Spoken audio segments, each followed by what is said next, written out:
streets ain't talking about you, man. If I can't spin a block and find out about you, man, the people ain't about you, man. That's just what it is, you know? But I got to talk about it in the streets, man. Yeah, this one's for the streets first. Stripes like a referee shirt. This one's for the streets first.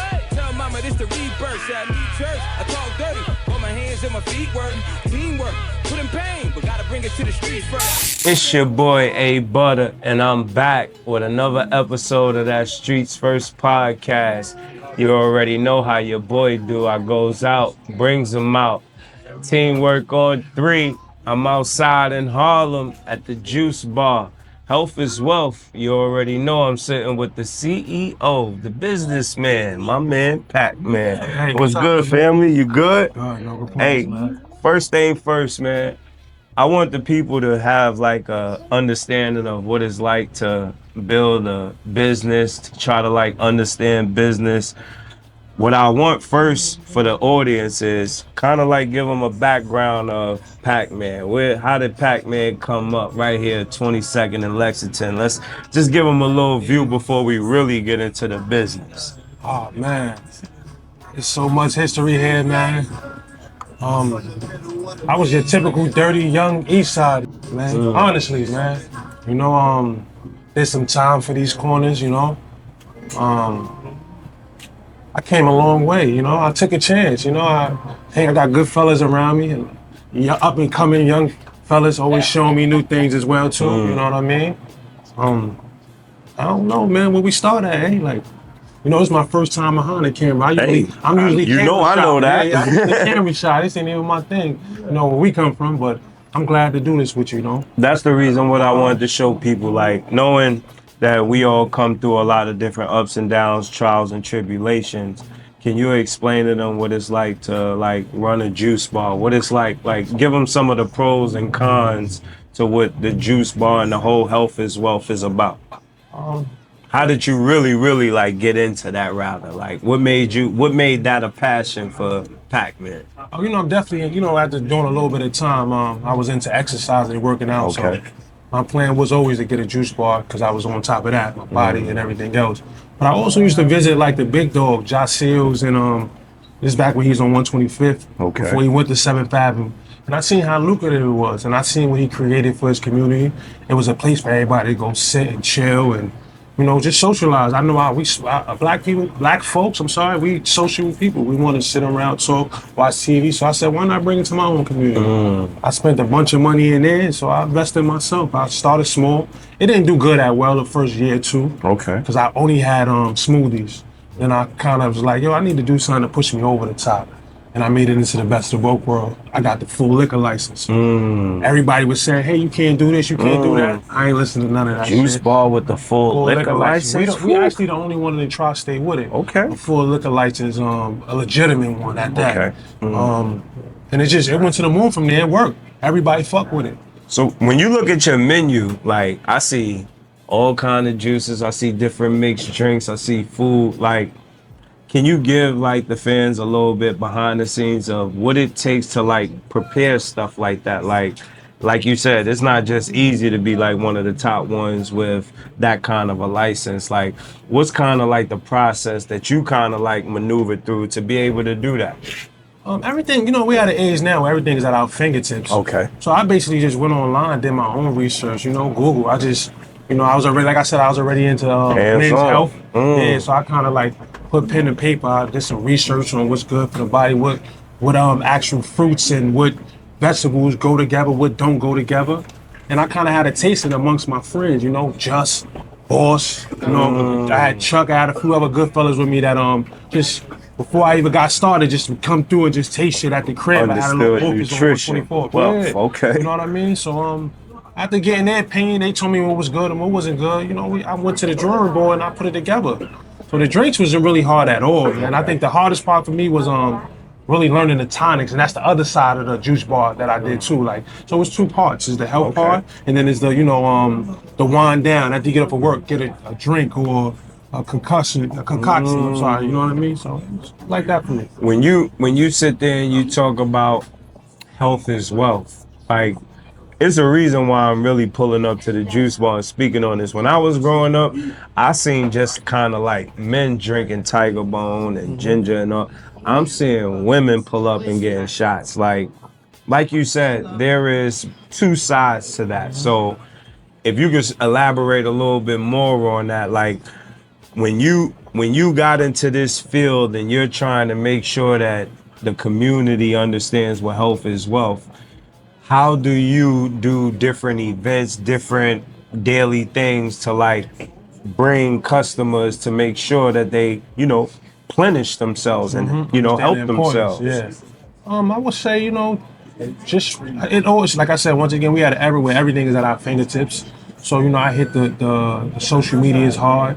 I do a lot of reposting too, because a lot of the knowledge out there as far as health, I don't have it firsthand, all I should have, but I have enough where I can go online and kind of pull things up and then put that information out there. And then also in my community too, I put out little signs, tell them certain things when they walking by, like, hey, maybe your eyes is, your inside of your eyes is looking dark. Maybe you need to come in and let us look into you, maybe give you something to flush your system.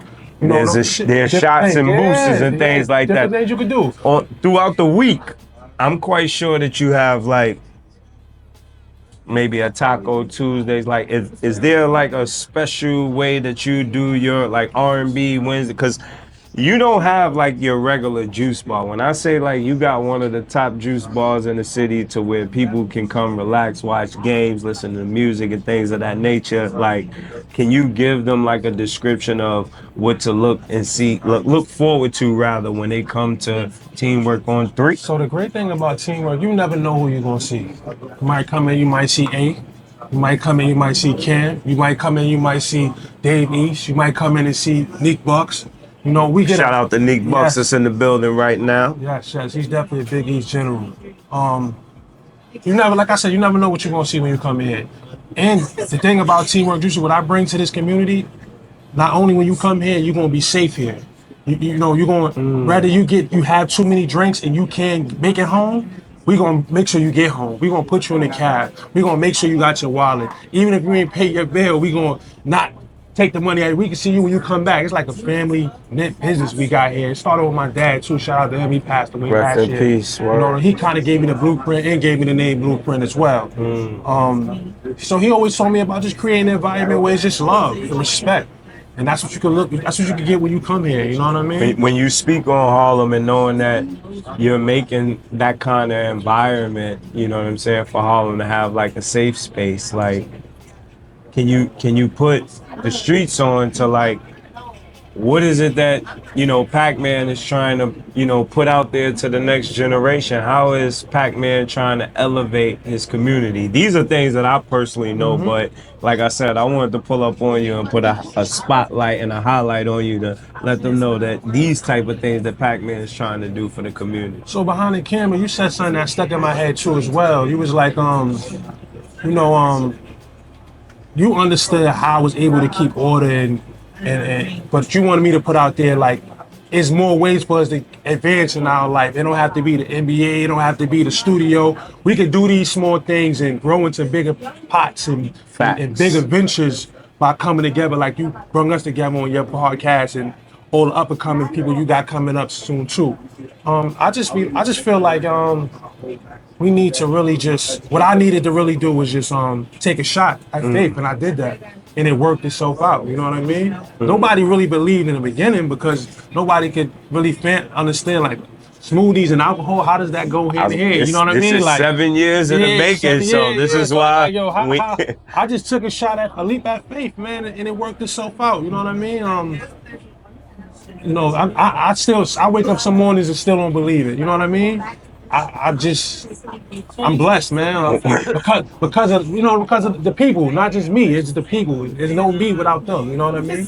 So when you talk about being a mogul, being a person of business and a person that is showing the next generation that like I was saying to you earlier, that there are other ways to go pro, not just basketball. So, I'm a person that kind of like know these personal things like this, but when it comes to like you as a businessman in general, I know I'm speaking on this, but can we talk a little bit about your retirement? Like, I'm talking about you as a working man. I'm talking about a person that really understands business, touches different things in the hospital section, things of that nature. No, for sure. I want people to know that I'm really speaking to a businessman that understands business. Okay. What is that like? Because we ain't talking to a 50, 60-year-old. We talking to a young man that's getting ready to retire. Yeah, no, And our people need to be able to understand that it's possible, and they need to hear and see people that's doing that. So this was my plan A. So I felt like I needed a plan B. So before I was able to get my plan A going, I got a job, and it was decent, working for the city. Okay. I worked, shout out to Harlem Hospital. I went there for 17, 18 years now. I'm getting retired, maybe 3 to 5 years, depending on, the buyout. I wouldn't even say it was a tough journey because it kind of fit into my schedule, what I do here. Okay. Like I said, I got real responsibilities. So when this wasn't going as well as it's going now, I still needed to be able to provide, my kids, all girls. I'm a girl dad, you know what I mean? Shout out to being a girl dad. Yes. So I had to still provide for them. So I had to keep a real gig, something that, just in case my plan A didn't work out. I knew it would work out, just in case it didn't work out on time, on good time, and so I still had something going. So like I said, shout out to Harlem Hospital, gave me a shot when nobody else wanted to give me a shot. Like I said, I got in a little trouble when I was younger. You know what I mean? Came home, did the right thing against all odds, Against all odds. Against all odds, That's the man. key that I want to make sure that I'm highlighting. Like, I don't want to just, people say like you just throw numbers out there or say figures. We really talking about $1 million on this corner, 122nd in Lexington, man. I'm talking about you really came here 7 years and putting that work in, and you grew up in this community. You've been here, you know what I'm saying, your whole life. Like, just to ask you, what's that feeling like? Like, knowing that you, how do they say it, go from negative to positive, and you see what you're trying to do, and you get what I'm saying? Speak on that a little bit if you don't mind. So as far as the finance, I like Nas, I never brag, I really like keep it, man. But this corner blessed me, man. I did, like I said, I did some hard time for it. But in the end results, no bullshit. I definitely made 6-7 figures on this corner. Turn it around. Doing the right thing. The right thing. Doing the right thing, taking a shot. Doing all the things they said we can't do. Getting liquor license, brick and mortar, like you said, actual business. That's not easy. Where people come in and out of the doors. Like I said, that first 18 months, I made $50 a day. But I was blessed to have a few extra dollars to hold me over until I was able to get that full liquor license. Facts. But once I hit that, like the 3 years in, the 3-year mark, I was making 6 figures every year with no problem. If you don't mind, just for the listeners, just for them to have just a little bit of a, how do you say it, understanding of it. What does it take? Because I'm into financial literacy. I'll give y'all just a little bit of a little gem. What does it take to get a liquor license? Well, for me, it took a lot of discipline. Because when I got it, they was doing they doing fingerprints, and they want to see where the money come from. So I literally worked Harlem Hospital for 3 years without even touching a check. I did 3 years straight direct deposit. I didn't touch a check. All of my checks sat there in the bank. So when I went in front of this ain't something that's just given to you. Yeah, it was definitely discipline. I held that money for 3 years. So when I went in front of them and they was gonna ask how I was gonna fund what I was doing, how I was gonna pay for the liquor license. But there's some people that saying it's 40s and 50s of thousands of dollars for liquor license. That's bullshit. Liquor license is under $5,000, but the process and the paperwork and everything might cost you another $5,000 or $10,000. Get your shit right. Get your shit right. You're hearing it. So like I said, the hardest part of the journey was discipline. Okay. Saving your coins. You know what I mean? When I wanted to hang out, when I wanted to go get fresh, when I wanted to spend a little extra money because some money from over there was coming, I still couldn't touch that Harlem Hospital money. Shout out to them once again because they tagged me in the game. So it was a vehicle for me. Harlem Hospital was the Uber. They got me to the Escalade before I got the Bentley, before I got, like I said, I ain't bragging. And I really had these speaking vehicles, on your work, you know what I mean? your work. So, it helped me get all these things, you know what I mean? To be on this corner, like I said, it's a blessing, man. Three more years, we got 2 or 3 more years here and I'm expanding. We're gonna go corner down, so triple the space, and we're gonna do See, I'm big on too. I go places and I just look at their layout and I kind of imagine in my head how I'm gonna take this piece from and how I'm gonna take this piece. As you should. So a lot of what I did here too is like, yo, I always wanted to do something like Sin City. Those kind of chairs, the comfortable chairs. He's taking you back. back. So I'm gonna do something like that, you know, on the corner. That soon come though, so you know I'm gonna have you when I get that over. Check us out over there. We're already in negotiation with the lease there to kind of move from here right next door. Okay. Bigger space, 2-3 times this size. We're gonna do that. I got something up my sleeve, man. See, he already kind of like got ahead of me, man. Now that we towards the end of the interview, man, I just want to let you guys know something, man. I am sitting down and I'm having conversations with people that have really been through it. And when I say been through it, meaning ups and downs, not just everything up that's portrayed to you. Still don't got it figured out. You heard? And he's letting you know this stuff straight from the bottom, that he's trying to figure all of this stuff out, but now that he done figured out more than what he should, he's trying to expand. Yes. Just off of expansion, like, can you let, if you don't mind, the listeners know, what can they look forward to? When I say look forward to, I don't want you to give too much out, because I know that you putting a lot of different stuff. Me and you spoke before this about some other things that you putting together in the dispensary space. We ain't gonna get into that, but I'm just saying, like, if you don't mind, just kind of like letting them know, for 7 years, this was kind of like a dream. This is things that, you know, you done turned into fruition. You know, if there's anything that you could give the next entrepreneur, the next mogul that's trying to understand financial literacy and what it takes, what kind of advice would you give them? First advice I definitely give them is don't get mad when they steal your ideas, because that's what they're going to do, and they're not going to give you your flowers. Pay attention. My brother, Voice of the City, he give me my flowers all the time, man. Since I opened in 2017, man, I done seen 10s of 20s of juice bars open and close. No shade. Yeah, I wish them all the best.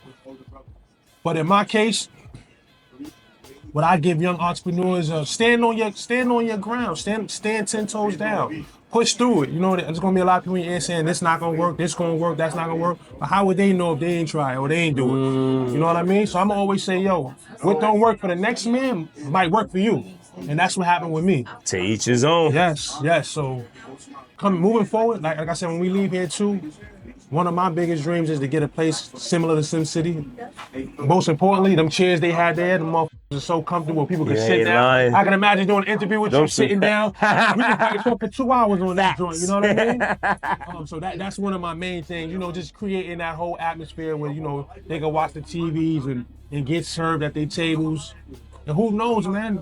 Maybe the people from the board in the area give me that little license where I can get a script or two in there. I don't know. I don't know how that go yet. I ain't too big on that yet, but I wouldn't mind. Yeah, we mind getting it. But like I said, just push through, like you doing, like I'm doing, like everybody in this room doing every day. Rather, it don't gotta be a business. It could be a job. It could be anything you doing that you want to do.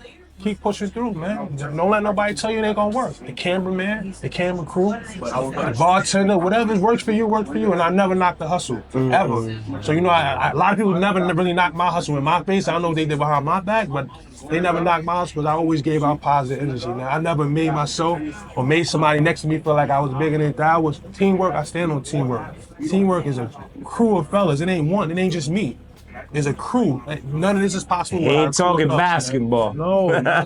But we definitely come from that as well. You heard? We love the sports. We love the sport. We love it. So our life always kind of revolve around that. Like, you know, just always push through, man. I always try to pick my brothers up, man. Up or down, I try to do it, man. I'm the same way I was when I was flipping on pissy mattress and back in 1990. I am now that I'm making 6-7 figures. Same fella, man. That's the key, y'all. I wanted to make sure that I brought to you people that you could come and you could talk to. You can walk through the door and have a conversation with, pick their brain and really try to understand what it's like to, you know, get over the hump and continue to strive, you know what I'm saying? Like, please let them know where they can follow you. Let them know where they can keep up with, you know, Teamwork on 3. Yes. You know we on here, TWJ Juice Bar, TWJ Juices, 122nd Street. That's another social media we got as well. I'm always here. I'm able to be touched. You can always stop me and drop in and see us. If I'm not here, staff or one of the fellas will point you in the right direction when I can get here. Always willing to talk with the kids, man. I don't want them to make the mistakes that I've made. I always want them to do better. Try not to cut corners like I did, you know what I mean? But I'm grateful that I'm here where I'm at now, you know what I mean? Like I said, man, once again, I appreciate you letting me sit down at my first interview behind the cameras, because we always you don't do that. Here. You know what I mean? People try to get me in front of the camera, I always be like, yo, I don't know yet, man. Family, though, I appreciate that, man. Yes. Look forward to many more to come, man. Like I said, man, I got some things brewing, man. Hopefully we can get together and I can pick your brain, especially about that dispensary thing, because I got some emails. And I kind of been like pushing it off because it ain't really my field, but maybe you can enlighten me on something like, yo, ain't your field, but I understand it. Like, that's the key, y'all. Yeah, that's the key to you too, man, that I'm doing financial literacy and I'm tapping in with people that I understand, that understands about trying to help give us back some type of knowledge. I grew up in an era where the game was to be sold, not to be told. And now today, I understand that we live in an information warfare, and there are people that is willing to help their people with information. Just how to get over the hump, just how to keep succeeding. You know what I mean? Ideas are easy, execution is hard, but consistency is harder. So shout out to Pac-Man, shout out to Teamwork on 3 Juice Bar. Shout out to 122nd in Lexington. We outside in Harlem, you dig? I holla. Yeah, this one's for the streets first. Stripes like a referee shirt. This one's for the streets first. Tell mama this the rebirth. I need church. I talk dirty. Put my hands and my feet work. Teamwork. Put in pain, but gotta bring it to the streets first though. Hardships to the starship. Legend off the Rucker Park bench. You a marksman with your game A. Got me putting butter in the margin. He putting others on the market. For them press A, wall 10, before he walked in, he did the research. Put that working on the streets first.